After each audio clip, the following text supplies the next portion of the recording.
Hello guys, good morning. Magluto tayo ng ginisang ampalaya bago tayo pumunta pa sa Verde. Maghahati tayo ng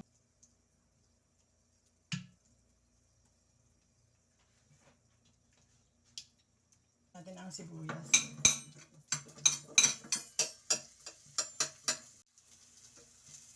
Lagyan natin ang bawang.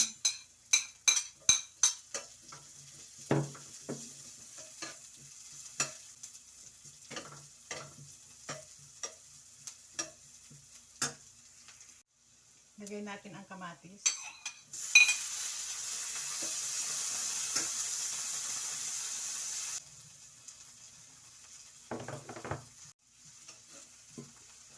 Lagyan natin ang giniling guys.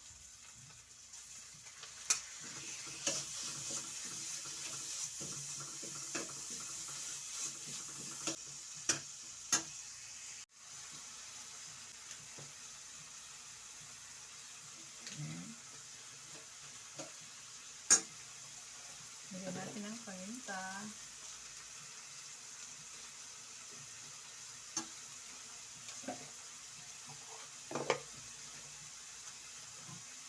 Lagyan natin ang patis.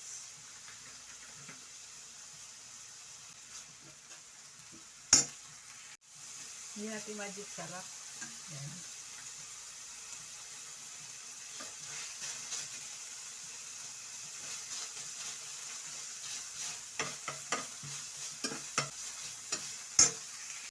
Lagyan natin ang ampalaya guys.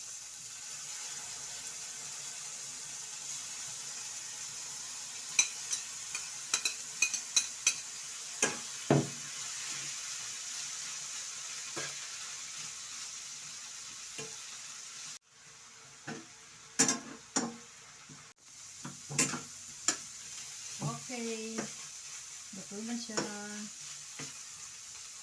Ito na guys ang ating ginisang ampalaya with giniling and egg. So, wala siyang pait kasi binabad ko siya sa asin. Puntang Paseo Verde.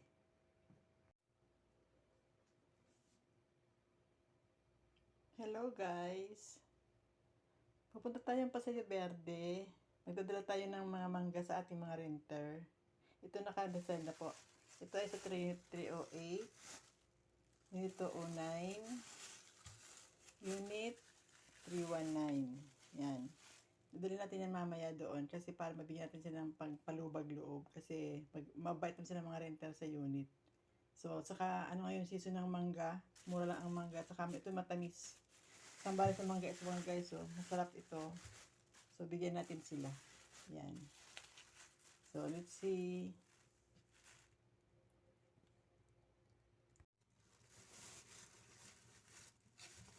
Ang bango ng mangga. Ang tamis-tamis nito eh.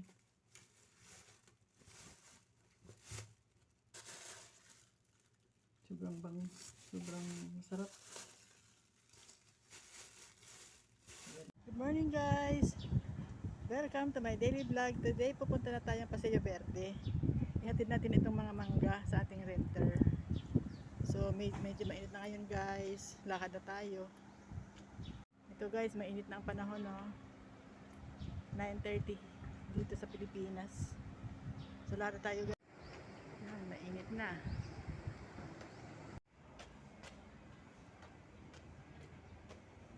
Lakad na tayo guys, papuntang Paseo Verde. Sa Las Piñas yun guys, mga Paseo Verde. Amoy bagoong. Dito ko guys dumaan sa likod namin kasi hindi mainit. Sa front kasi mainit na doon eh. So dito ako dumadaan pag may araw na. Yan, mainit na. Ito guys mga dadalhin natin sa Paseo Verde. O yan o. Nakabalot na siya. So dadalhin natin yan doon. Nakakalo tayo guys.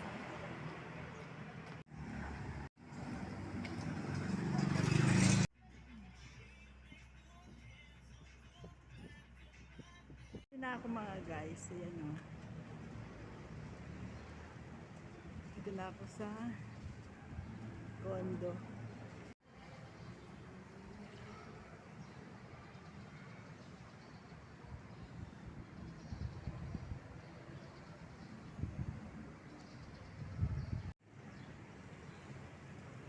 ang Paseo Verde.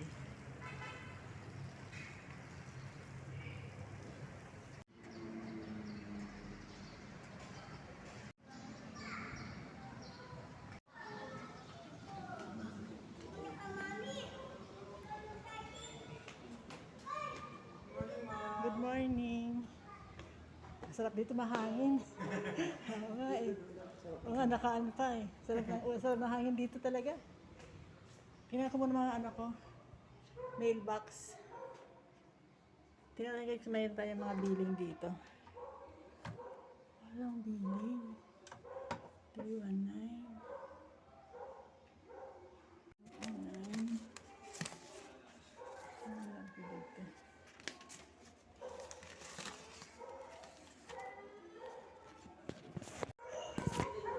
Akit tayo guys sa 209.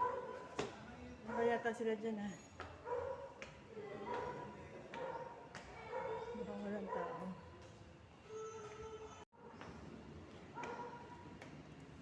Kaya tayo sa 308. Where's the one? Let's see here. 308.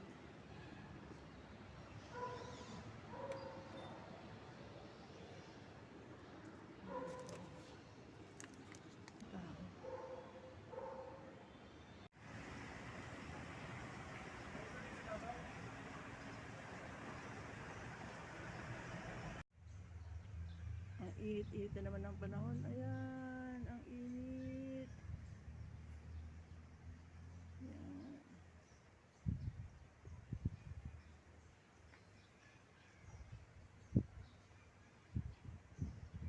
So, dito na ako sa amin guys. At tapos na tayo sa isang gawain na naman.